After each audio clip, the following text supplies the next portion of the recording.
আজিৰ বিষয় উচ্চতম ন্যায়ালয়ত কেন্দ্ৰ আৰু ৰাজ্য চৰকাৰে দাখিল কৰা এনআৰচিৰ বিষয়ক কেন্দ্ৰ কৰি। নমস্কাৰ, মই সফিউল ইছলাম।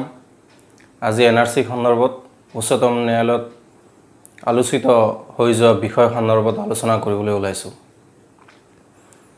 অসমৰ সকলো ৰাইজে, সকলো স্তৰৰ জনসাধাৰণে এই কথাটো গম পায় যে অহা 31 জুলাইৰ ভিতৰত এনআৰচিৰ চূড়ান্ত তালিকা প্ৰকাশ পাবলগীয়া আছিল।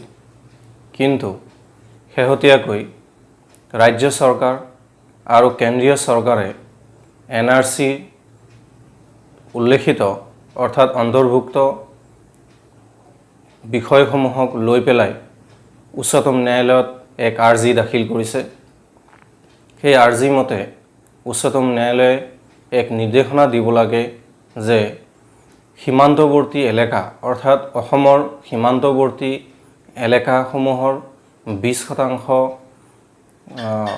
তালিকাৰ অন্তৰ্ভুক্ত মানুহৰ নথি পুনৰীক্ষণ কৰা, লগতে অন্যান্য জিলা য'ত জনসংখ্যা অত্যধিক জনসংখ্যা বৃদ্ধি হৈছে সেই জিলাসমূহক সামৰি 10% নথি পুনৰীক্ষণৰ দাবী জনাইছিল। বিগত দিনত উচ্চতম ন্যায়ালয়, সৰ্বোচ্চ ন্যায়ালয় আৰু চৰকাৰৰ মাজত টনা আজোৰাৰ অৱশেষত আজি উচ্চতম ন্যায়ালয়ে অহা 23 জুলাইলৈ এই সন্দৰ্ভত কি সিদ্ধান্ত ল'ব সেই বিষয়ে ৰায় দিয়ে। এটা কথা স্পষ্ট হৈ পৰিছে যে এক বৈজ্ঞানিক প্ৰকল্প, এক বৈজ্ঞানিক চিন্তাধাৰা আৰু এক প্ৰণালীবদ্ধভাৱে সজাই পৰাই লোৱা এনআৰচিৰ যন্ত্ৰ প্ৰণালীত যি ধৰণেৰে মানুহৰ নথি পত্ৰ পুনৰীক্ষণ কৰা হৈছে আৰু অনুৰূপ ধৰণে যেনেদৰে মানুহৰ নাম তালিকাত অন্তৰ্ভুক্ত কৰা হৈছে খচৰা তালিকাত, ইয়াৰ পিছত পুনৰ বাৰে বাৰে সেই মানুহখিনিক নথি পুনৰীক্ষণৰ নামত হাৰাশাস্তি কৰাটো এক ধৰণৰ অন্যায় বুলি বিবেচিত হৈছে। আৰু এই কথাটো ইতিমধ্যে বিভিন্ন দল সংগঠনৰ মাজত বৰকৈ আলোচিত হৈছে। কিয়নো দুটা খচৰা ওলাই যোৱাৰ পিছত আকৌ 26 জুনত অতিৰিক্ত কৰ্তন তালিকা এখনো প্ৰকাশ পাইছে। সেই মৰ্মে ইয়াত কোনো ধৰণৰ সন্দেহ, শংকা আৰু আশংকা থাকিব নালাগিছিল।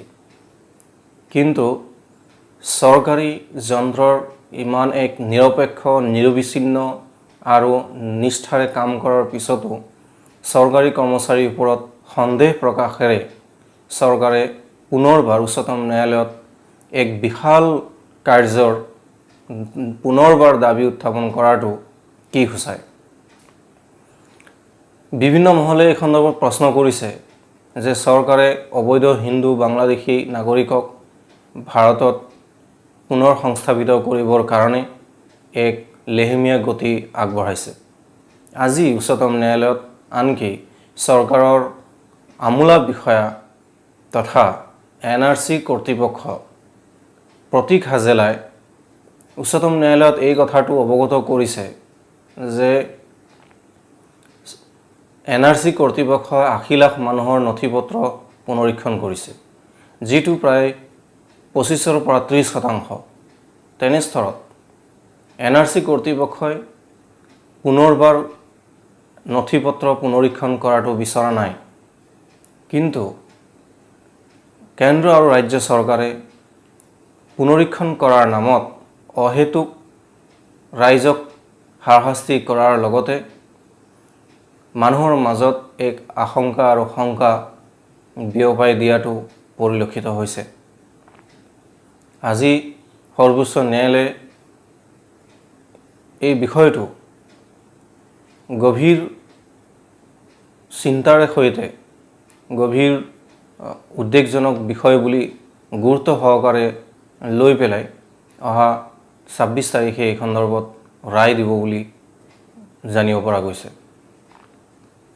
অৱশ্যে অসম চৰকাৰৰ বিষয়া তথা NRCৰ অসমৰ কৰ্তৃপক্ষ প্ৰতীক হাজেলাই বানপানীৰ কাৰণে 1 মাহৰ সময় দিয়াৰ কাৰণে উচ্চতম ন্যায়ালয়ক আবেদন জনায়।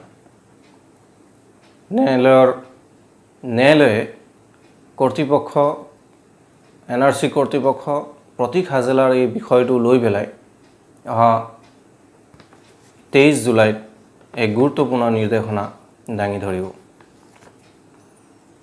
চৰকাৰে যি শপতনামা দাখিল কৰিছে এই সন্দৰ্ভত বিভিন্ন দল সংগঠনে কৈছে, অভিযোগ উত্থাপন কৰিছে যে চৰকাৰে বিষয়টো লৈ অহেতুক বিলম্ব কৰাৰ এক প্ৰক্ৰিয়া আৰম্ভ কৰিছে।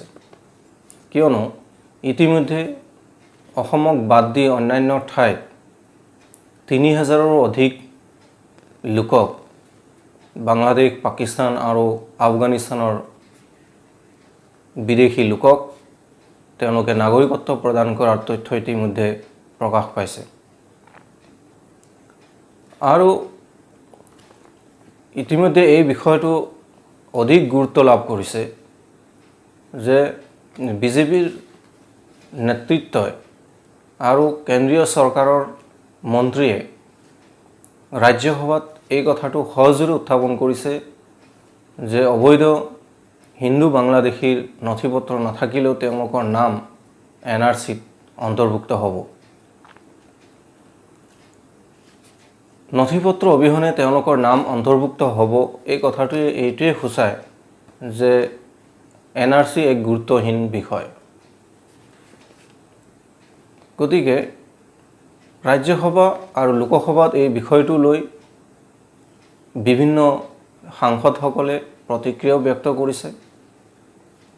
অসমতো দল সংগঠনসমূহে প্ৰতিক্ৰিয়া ব্যক্ত কৰিছে, আনকি আছুৱেও এই বিষয়টোক লৈ পেলাই প্ৰতিক্ৰিয়া ব্যক্ত কৰিছে।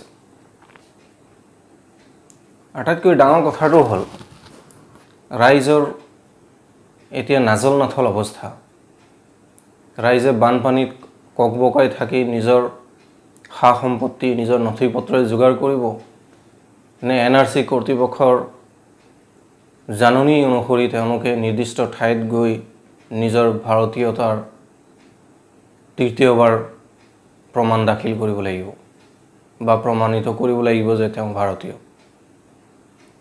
এনে এক ব্যৱস্থা কিয়? এক ইমান সুন্দৰ আৰু ইমান এটা জটিল প্ৰক্ৰিয়াৰ মাজেৰে NRC বিষয়াসকলে কাম কৰি যেতিয়া ৰাইজৰ তালিকা উলিয়াই আনিছে, তাত চৰকাৰে সন্দেহ প্ৰকাশ কৰাটো মোৰ বোধেৰে উচিত হোৱা নাই। কিয়নো সকলোৱে এই কথা অৱগত কৰিছে আৰু এই কথাটো বাৰে বাৰে সকীয়াই দিছে যে 71 চনৰ 25 মাৰ্চৰ আগতে অহা কোনো ভাৰতীয় লোকৰ নাম বাদ পৰিব নালাগে আৰু 71ৰ পিছত অহা কোনো লোকৰ নাম NRCত অন্তৰ্ভুক্ত হ'ব নোৱাৰিব। এক অস্তিত্বৰ সংকটৰ এক গইনা লৈ পেলাই এটা নিৰ্দিষ্ট জনগোষ্ঠীক বাৰে বাৰে লক্ষ্য কৰি লৈ চৰকাৰৰ এই ধৰণৰ লৰা ধেমালি নিশ্চয় ভাৰতৰ দৰে এক বৃহৎ গণতান্ত্ৰিক দেশৰ কাৰণে শুভ লক্ষণ নহয়। সৰ্বোচ্চ ন্যায়ালয়ৰ নিৰীক্ষণত চলি থকা NRC প্ৰক্ৰিয়াৰ আৰু এটা গুৰুত্বপূৰ্ণ বৈশিষ্ট্য হ'ল যে দেশখনৰ সৰ্বোচ্চ ন্যায়ালয়ৰ সৰ্বোচ্চ ন্যায়দাতা তথা মুখ্য ন্যায়াধীশ ৰঞ্জন গগৈ ডাঙৰীয়াও অসমৰ সন্তান। তেওঁ নিশ্চয় এই বিষয়টো অৱগত। অসমৰ জনগাঁথনি, অসমৰ অৱস্থা, অসমৰ অস্তিত্বৰ সংকট কিদৰে হৈছে এই বিষয় সম্পৰ্কত অৱগত। গতিকে তেওঁ নিৰীক্ষণত যেতিয়া এই NRC প্ৰকল্প চলি আছে, গতিকে সেই সন্দৰ্ভত ৰাইজে চৰকাৰে বিশেষভাৱে গুৰুত্ব প্ৰদান কৰি অবৈধ বাংলাদেশৰ যি এক পৰম্পৰা, অবৈধ বাংলাদেশী বিদেশী নামৰ যি কলংকিত শব্দবোৰ চৰকাৰে নোহোৱা কৰাৰ এক পদক্ষেপ হাতত ল'ব লাগিছিল যদিও চৰকাৰৰ সদিচ্ছা ইয়াত প্ৰকাশ পোৱা নাই। যি কি নহওক, একেখিনি লোকক পুনৰ নথি পৰীক্ষণৰ নামত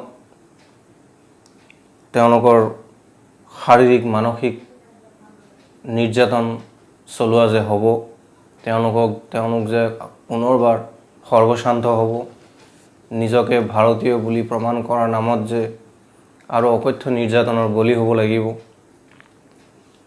তাৰ এটা গুৰুত্বপূৰ্ণ পদক্ষেপ চৰকাৰে গ্ৰহণ কৰিছে। যি কি নহওক, সৰ্বোচ্চ ন্যায়ালয়ৰ ওপৰত আমি সকলোৱে ভৰসা কৰিব লাগে আৰু আশা কৰোঁ সৰ্বোচ্চ ন্যায়ালয়ে অসমক এক ন্যায় দান কৰিব আৰু অসমে সেই ন্যায় লৈ পেলাই, ন্যায়ৰ আশা বুকুত বান্ধি লৈ পেলাই অহা 23 তাৰিখলৈ অপেক্ষা কৰিব লাগিব।